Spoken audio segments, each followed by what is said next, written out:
Hello and welcome back to a Kooky corner of YouTube where today's desk is very messy. Look at it, it's everywhere. This is because I have completed the stitching of the little bits and pieces onto my needle case.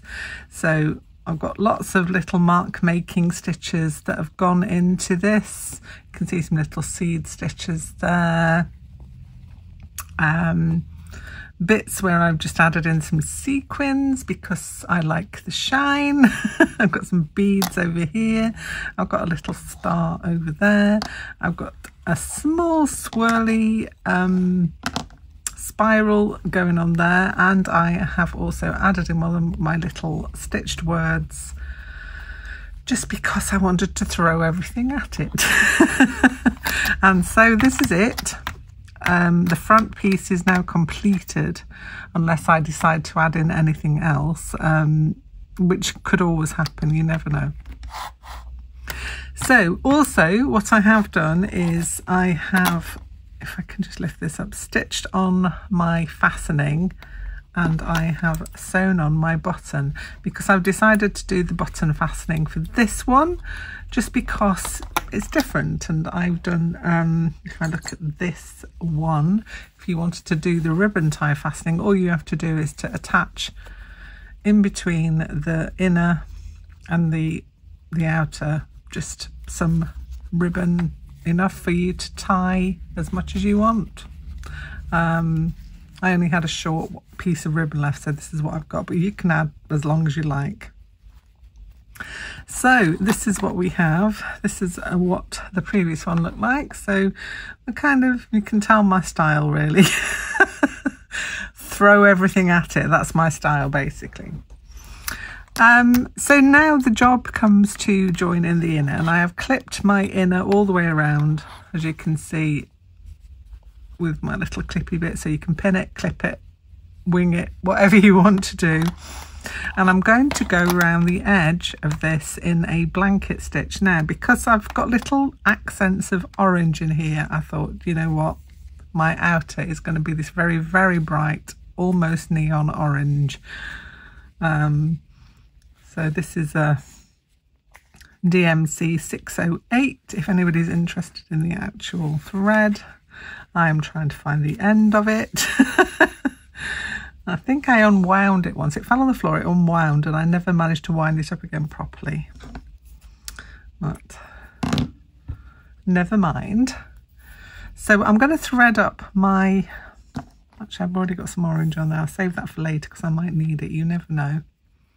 I always save longer lengths of thread because they always come in handy for attaching sequins or buttons or anything really, within reason. So I've got quite a long length thread here. It's probably longer than I should have, because if you get too much on there it tends to tangle unless you kind of run it through some wax or some thread conditioner. But I haven't got mine handy. Sorry, I just knocked my microphone then. I do apologise. Let me do a reattach. Okay, hopefully that's better. Make sure it's still working. Yes, it is. Okay, so I'm going to start at one edge, or I think I'll start in this top corner here where my fastening is, just because I want to kind of get that down. So I'm going to go in, hide my thread under a corner, hopefully. So I've got a stitch that goes all the way through, and that's my starting stitch. And now I'm going to make sure I go through all the layers when I'm doing this blanket stitch, because on these edge bits there's quite a bit to do. So you go in, you make sure your thread is to the back, like so. Make sure I'm on camera so that you can see. Missed. This is why you make sure your thread is to the back, and if you don't, you just go through it again. I think I'm stitching this oddly because, as I say, I'm stitching it in front of a camera, and so it's always a little bit odd. but this is how I'm going to do it. I'm going to miss that thread again. There we go. I promise you it's not as hard as this. I'm just making it look really hard at the minute. It's not hard, I promise. You just have to make sure that your thread is to the back. Just realised that I paused my camera to rethread and then I did not restart my camera to continue, and so I've got a little further down than I was before. Luckily I noticed I was talking to myself. That's nothing new, I do that anyway. So yes, I'm blanket stitching all around the edge, making sure I go through all the layers. It's a little tricky around this bit, so you just have to be careful when you're stitching this bit, but the blanket stitch is really good to do. You have to make sure your loop's in the right place. Make sure you're loopy like me, and then pull it up. When I'm sat down in my comfy chair, I'm going to make sure that I am sitting comfortably. I'm kind of hunched over my desk like a weird goblin at the moment. And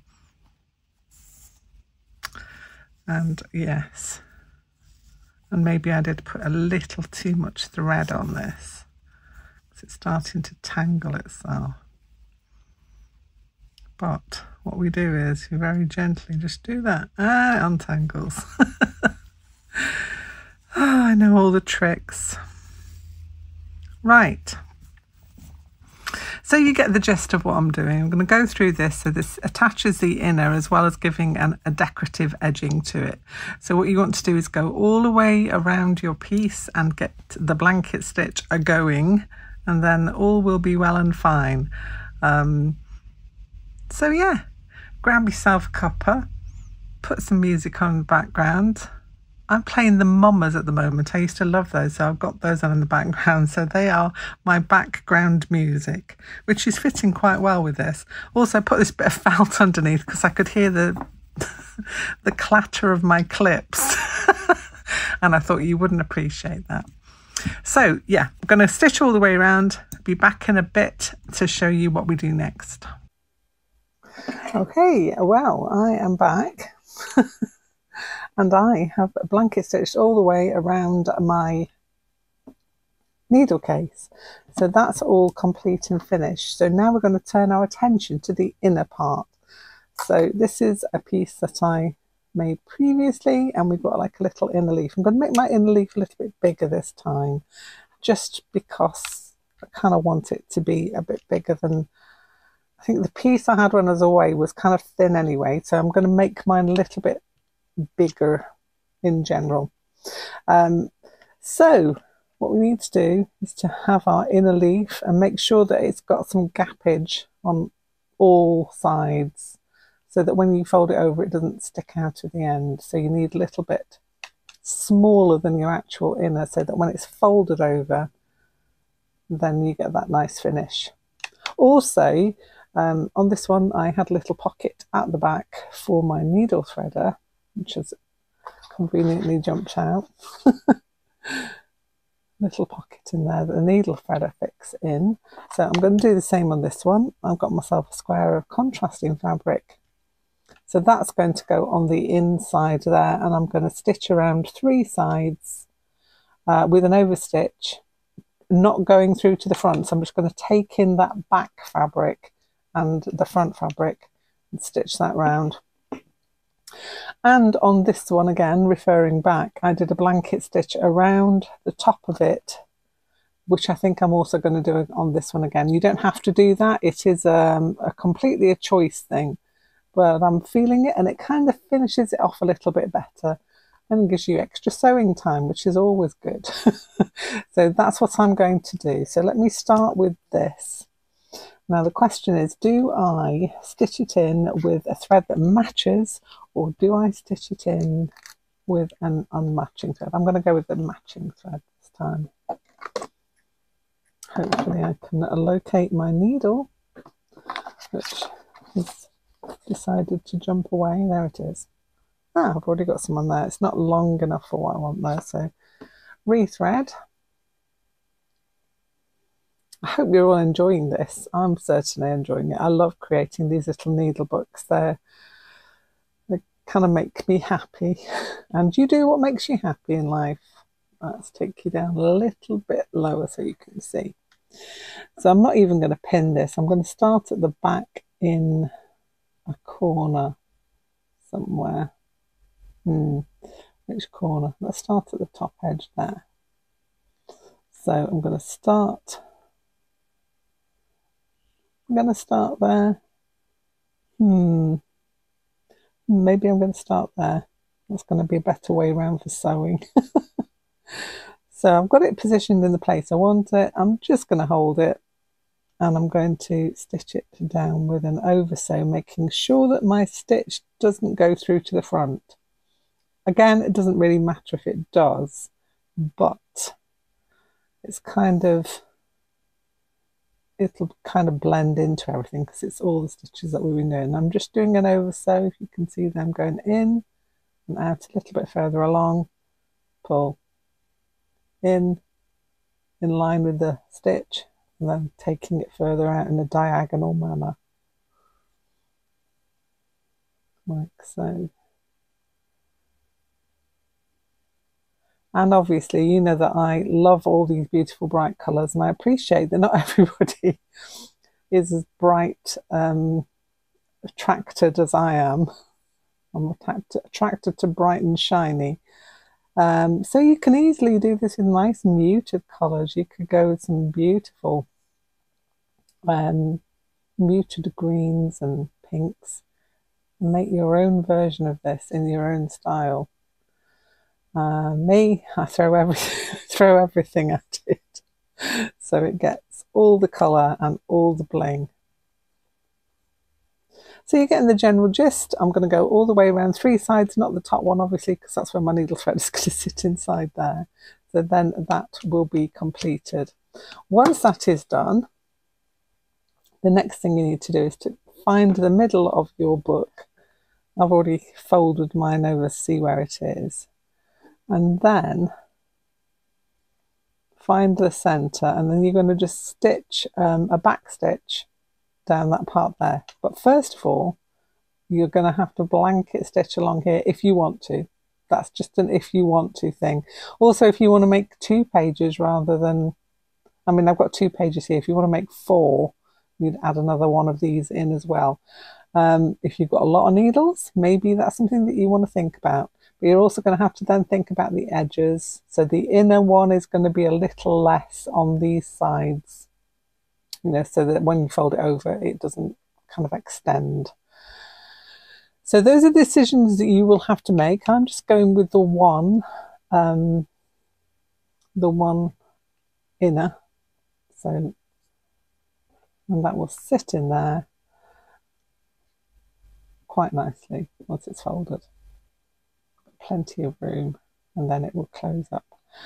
So I'm going to do those things. I'm going to stitch around my needle threader holder, then I'm going to blanket stitch all the way around this piece of felt. By the way, this piece of felt here that I've got and this piece are both pure wool, so you choose as you wish for that. Obviously for inners and like backing pieces, I tend to go with an acrylic wool blend because this is fairly expensive compared to the other one. But you could go all wool, you could go all acrylic, however you want to do it. Obviously we have people who are allergic to wool, so you would definitely want to go an acrylic way, or you could just do fabric. You don't even have to use a felt at all. You could go fabric.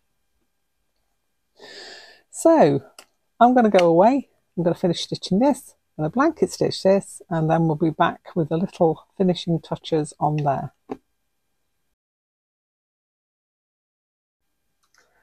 Okay, so the final straight, and I've already jumped ahead as I do.